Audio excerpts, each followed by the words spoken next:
안녕하십니까. 만화공인중개사의 저자 이영훈입니다. 오늘은 민법 및 민사특별법 기본강좌 제2강 제2편 물권법 앞부분 1에 대해서 같이 공부하도록 하겠습니다. 자, 물권법은 물권하고 관련된 겁니다. 민법에서는 물권 편리라고 나오죠. 자, 물권법. 자, 물권은 여러 가지가 있는데, 자, 물권에 대한 체계를 다시 한번 보면 물권. 자, 물권의 종류를 보면 처음에 점유권이 있습니다. 자, 점유권. 물권은 법에서 정한 8종하고 판례에서 정한 5종 외에는 개인이 임의로 정할 수가 없습니다. 자, 점유권은 물건, 동산이나 부동산을 점유하고 있다는 사실만, 즉 지배하고 있다는 사실만으로 인정되는 권리입니다. 도둑놈들도 점유권이 인정되기 때문에 점유권은 실제 점유를 할 수 있는 그 근원이 되는, 정당화시킬 수 있는 본권하고는 상관이 없습니다. 자, 점유권이 있고, 자, 이번엔 본권이 있습니다. 본권.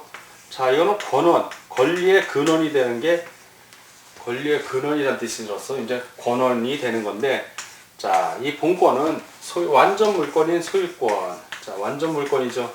그리고 제한 물권으로 크게 구분이 됩니다. 자, 제한 물권. 먼저 소유권을 볼 것 같으면, 소유권은 동산이나 부동산, 물건이죠. 물건을 사용, 수입, 그리고 처분할 수 있는 권리를 말합니다. 자, 사용한다는 얘기는 본인이 직접 사용한다는 것이고, 수입, 어떤 임대를 해서 빌려줘서 이익을 남긴다든가, 처분, 판단 얘기입니다. 자, 이러한 권리를 말하고, 주로 사용하고 수익하는 것, 이런 것들은 이제 주로 용익권이라고 그러고, 용익물권과 관련이 되고, 처분할 수 있는 것은 이제 교환 가치하고 관련이 됩니다. 자, 그러면 제한물권 역시 둘로 나뉘어요. 하나는 용익권과 관련돼서, 즉 용익물권이라고 해요. 용익물권, 물건을 사용할 수 있는 물권. 그리고 하나는 담보물권이라고 합니다. 담보물권. 그래서 용익물권은 지상권, 지역권, 전세권 세 개로 나뉘고, 담보물권은 유치권, 질권, 저당권 이렇게 나뉩니다. 그래서 민법에서는 8가지 물권이 다 나와요. 점유권, 소유권, 지상권, 지역권, 전세권, 유치권, 질권, 저당권. 하나, 둘, 셋, 넷, 다섯, 여섯, 일곱, 여덟. 이렇게 8종류가 있는 겁니다. 그런데 여러분들이 공인중개사가 되시는 분들이기 때문에 부동산하고 관련된 중개를 매매하지 않습니까? 그래서 동산하고 관련 있는 질권은 안 배우는 겁니다.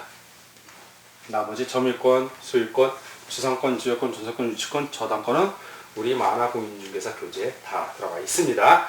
자, 이렇게 됐고, 이러한 물권에 대해서 이제 물권이 어떻게 변동이 되는가? 자, 물권의 변동에 대해서. 물권은 부동산만 해당이 되는 게 아니라 동산도 해당된다고 했습니다. 자, 물권의 변동.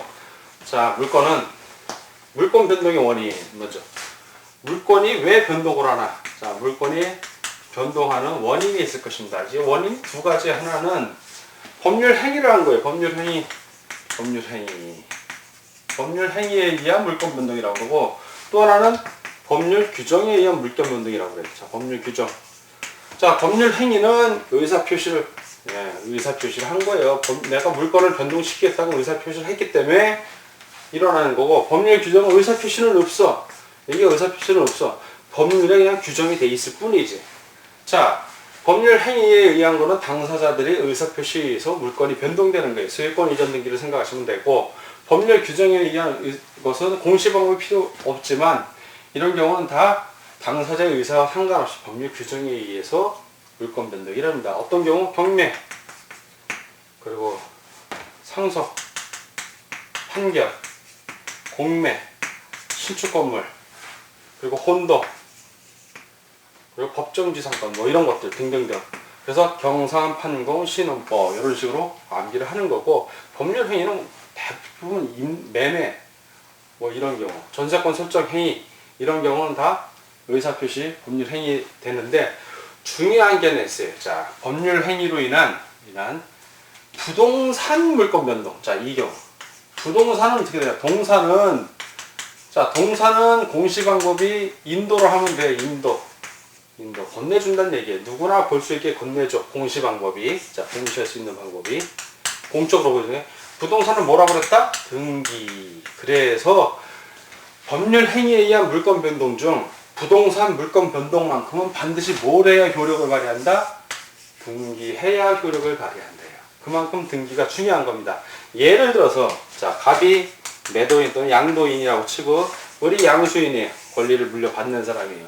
자, 형식에 의해서 부동산 소유권 이전 등기를 하는데 자, 둘이 이제 소유권 이전 등기를 하기로 했어요. 자, 그래서 소유권 이전 등기를 해요. 소유권 이전. 자, 이전하면 단순히 소유권 이전 말로만 해서 되는 게 아니라 요 안에 무슨 내용이 있냐면 소유권 이전 행위가 있어요. 자, 소유권 이전 행위. 즉 서류를 준다는 얘기예요. 갑이 저기 등기권리증, 등기필증이라고 합니다. 등기필증하고 매도인용 인감증명, 부동산 매도용 딱 그렇게 규정이 되어 있어요. 그거를 을에게 주고 물론 주민등록 등본, 초본 다 줘야 됩니다. 그리고 플러스 등기, 소유권 이전 등기를 직접 해야죠. 소유권 이전 행위를 한다는 얘기는 이 두 개가 다 필요한 거예요. 자, 소유권 이전 행위 물론 했어요. 물권 행위지만 등기를 해야 인정을 받는 겁니다. 그래서 이거는 물권 계약이고 밑에 있는 이전 등기를 해야 물권 행위를 한 겁니다. 자, 이렇게 해야만 부동산 법률 행위로 인한 물권 변동이 부동산의 물권 변동은 이전이 되는 거예요. 저당권을 설정하는 것도 똑같아요. 저당권 설정하면 저당권 설정 행위를 해야죠. 계약을 했다는 얘기고 저당권 설정 등기를 해야 되는 겁니다. 지상권 이전. 갑이 지상권을 갖고 있어요. 그럼 지상권 이전 계약을 해야겠지. 만약에 처음에 지상권을 설정하는 거라면 지상권 처음 갑이 토지 소유자인데 을에게 지상권을 설정해 주려고 그래요. 그럴 땐 지상권 설정 계약 행위 플러스 지상권 등기를 해야지. 꼭 등기를 해야 되는 거예요. 물권이기 때문에. 자, 임차권 같은 경우는 등기 안 해도 됩니다. 그렇지만 임차권도 채권으로서 물권화하기 때문에 임차권 등기도 인정을 해줍니다. 법에서. 민법에서 그렇다는 거예요. 채권으로서 등기 가능한 게 두 개 있어요. 지금 다 물권이고 참고적으로 채권인데 물권 가능한 게 두 개 있어. 하나 환매권. 매매와 동시에 내가 일정한 기간에 3년이든 5년이든 찾아오기로 하는 경우 매도인이 다시 환매 대금을 지불하고 다시 되찾는 거예요. 이거 등기하면 매매와 동시에 등기. 그래서 그 접수 일자하고 그 번호가 똑같아요. 환매 등기는 이전 등기한 거하고. 이 경우 환매 등기 제3자에게 대항할 수 있습니다. 자, 채권 중에서 또 등기할 수 있는 것보다 임차권. 주택 임차권이든 뭐 상가건물 임차권이든 등기할 수 있어요. 그러면 법에서 이건 환매 등기하고 임차권 등기는 보호를 해줍니다. 등기로서 물권화되는 거예요. 물권처럼 힘을 발휘한다는 얘기예요. 자, 이렇게 되고, 자, 이런 공시의 원칙상 우리나라 그 법률 민법 규정은 대부분 의사주의로 이 법률 행위에 있어서 채권행위하고 물권행위가 따로 놀아요. 자, 채권행위, 물권행위 좀 정리하고 물권행위의 유인성에 대해서 좀 정리를 하겠습니다. 수험생들이 제일 어려워하면서 시험 문제에 나온 뭔 말인지 몰라고 헤매. 원리만 하면 간단해. 자, 채권행위, 물권행위 누누이 설명을 했지만 채권행위는 개인 간의 채권 채무를 발생하는 거고 물권행위는 소유권 이제 등기하는 거예요. 등기하는 걸 물권행위라고 생각하면 돼요. 자, 물권행위의 유인성은 또 뭐고 무인성은 뭐고 설명 한 번 들으면 다 알아. 문장으로 보니까 헷갈리는 거예요. 여러분들이 예를 들어주면 아주 쉬운 건데 자, 판례, 우리나라 판례에 유인성을 인정하는데 갑이 있어요. 갑은 항상 우리가 얘기할 때 매도인이라고 그랬어요. 자, 주택을 예를 드는 거예요. 주택을, 부동산. 선생님 왜 꼭 주택이어야 돼요? 제일 이해가 빠르잖아. 그래서 이걸 드는 거야. 딴이 없어요. 그냥 부동산 해도 되는데 부동산 그러면 또 헤매는 학생들이 있어. 주택 그러면 바로 알아들어. 자기 집이라도 생각하니까. 자, 갑이 주택을 매도하는 거고 을이 매수인이에요. 자, 이렇게 되면 이쪽에 주택을 가서 이쪽에 돈 지급하는 사람이 되는 거예요. 자, 매매 계약을 해. 자, 첫 번째 매매 또는 매도 같은 말입니다. 매도를 하고 계약금을 지불을 해요. 자, 계약금을 지불하면 무슨 계약이 됐다? 매매 계약이 된 거예요. 매매 계약. 자, 매매 계약. 매매 계약은 채권 행위. 개인 간의 채권 채무가 발생하는 거야. 자, 매매 계약. 법률 행위 그러면 여러분들 딴 거 고민할 거 없어. 지금 여러분들이 배우는 행위 중에 법률 행위는 딱 두 개야. 딱 두 개. 많지도 않아. 그걸 못 외워?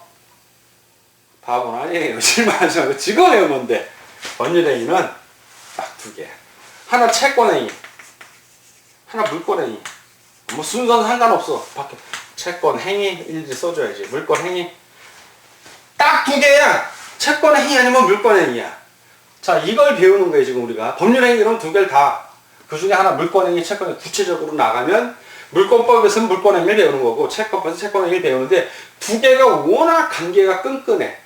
사실 두 개를 띈다는 거는 관념적으로 띄는 거고 실무에서는 두 개는 혼연돼서 나타난다. 동시에 나타난다는 얘기야. 자, 이제 보자고. 자, 왜 채권행위냐, 개인 간의 채권 채무를 발생하는지 이제 증명을 해 보일게요. 자, 이렇게 계약이 되면 갑에게 무슨 의무가 발생을 해? 갑에게 발생하는 의무가 있어요. 갑은 당연히 나중에 이행을 뭘 이행해? 점유를, 주택에 대한 점유를 이전해 줘야죠. 즉 주택, 집을 비워줘야 된다는 얘기야. 자기 짐 다 빼놓고 이 사람이 들어올 수 있게. 플러스 이거만 하면 안 되잖아. 물권 행위에 해당되는 거 있잖아. 이전 등기 해줘야지. 소유권 이전 등기. 그 이전 등기를 하겠다는 합의를 한 거예요. 의무가 이렇게 발생을 한 거고, 을은 무슨 의무가 발생했다? 을의 의무를 생각. 대금 지급. 계약금 냈잖아. 그러면 대금, 중도금, 잔금을 치러야 될 거 아니에요. 대금 지급 의무가 발생한 거예요. 자, 갑의 입장에서는 대금 지급 받을 의무, 권리가 있고, 을은 점유이전과 이전 등기 받을 권리가 있죠. 반대로 갑은 무슨 의무가 있다? 점유이전과 이전 등기. 을은 대금 지급 의무. 자, 서로 동시에 교환해야 될 의무가 발생한 거야. 자, 이게 바로 채권계약이에요. 채권계약에서 뭐가 발생한다? 이행.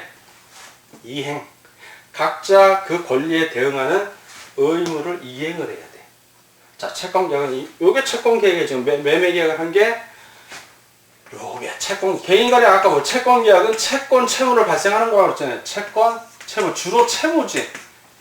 당사자 입장에서 채무가 발생했고 이쪽도 채무가 발생했어. 서로 대응하는 채무. 이건 쌍무계약이라고 해요. 쌍방 동시에 의무가 성립한다 해서. 자, 채권 채무가 발생하는 무슨 계약? 무슨 행위? 채권 행위예요. 이게 바로 채권 행위. 자, 여기까지 정리가 됐어. 자, 이렇게 해갖고 중도금 주고 잔금 줬어요. 잔금 주는 날 뭐 준다? 소유권. 이것도 이전 행위 동시에 하잖아. 자, 이렇게 되면 잔금 지급하는 날 뭘 한다? 물권 행위. 소유권 이전 등기를 하는 거예요. 자, 이거 대리인의 법무사 쓰든 본인들이 하든. 자, 이전 등기. 이게 무슨 행위? 이건 무슨 행위? 물권 행위야, 이게. 선생님, 소유권 이전 등기 합의로 한 이 합의는 어떻게 돼요? 그것도 채권 행위야. 이행을 해야 될 거야, 이행. 소유권 이전 등기를 합의한 거, 그거는 채권 행위고, 소유권 이전 등기를 하면 이건 물권 행위야. 자, 두 개 나왔죠? 여기 채권 행위, 이 매매 계약이라는 채권 행위가 하나 나왔고, 소유권 이전 등기는 물권 행위가 하나 나왔어. 자, 이렇게 나왔어. 자, 이렇게 됐는데, 요거 그대로 지우고 하면 또 헷갈려요. 요거는 냅두고, 이쪽에다 다시 한번 정리할게, 이제. 유인성, 무인성. 자, 갑. 자, 을. 자, 일 매도를 했고, 자, 계약금을 냈어. 그리고, 이전 등기를, 잔금을 치르든 말든 이제 이전 등기를 했어. 자, 이전 등기까지 했어. 대부분 잔금 치르기 전에 이전 등기 하면 인제 문제가 발생해. 중도금 잔금을 안 주는 경우가 있어. 자, 요렇게 해갖고, 예를 들어서 이 계약 자체가 무효가 된 거야. 무효. 매매가 무효가 됐어. 채권 계약이 무효가 됐어.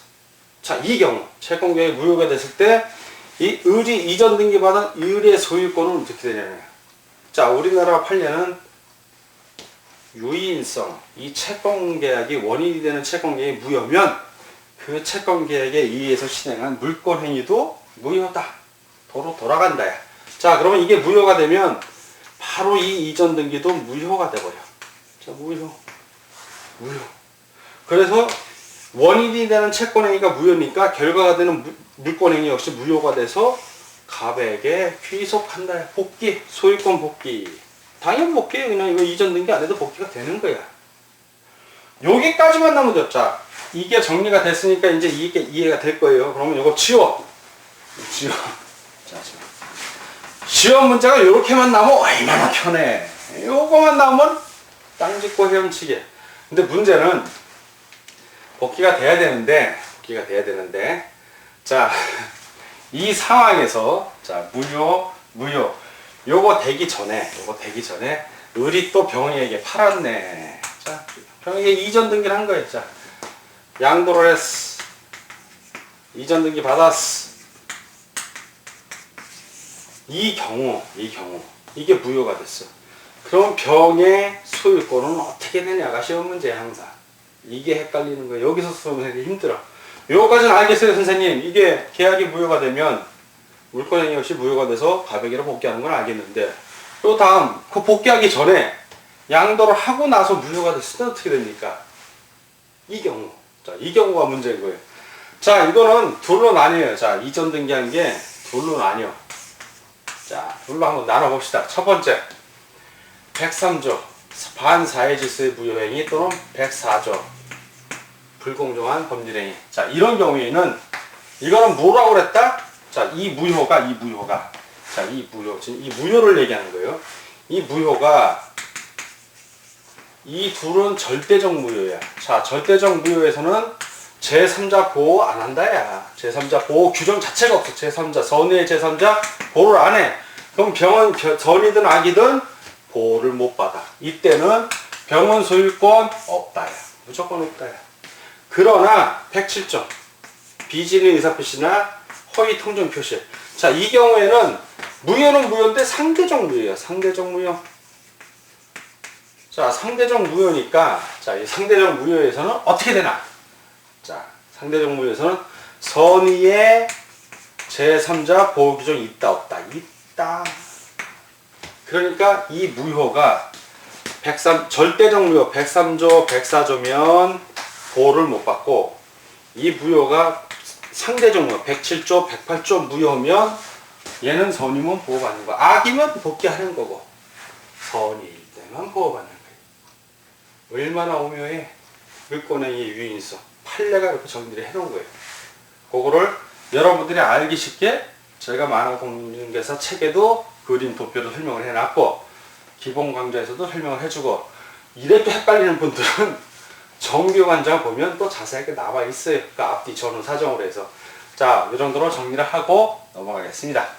자, 그리고 여기서는 그 소유권 이전 등기가 없으면 물권 변동은 안 일어나는 거예요, 항상.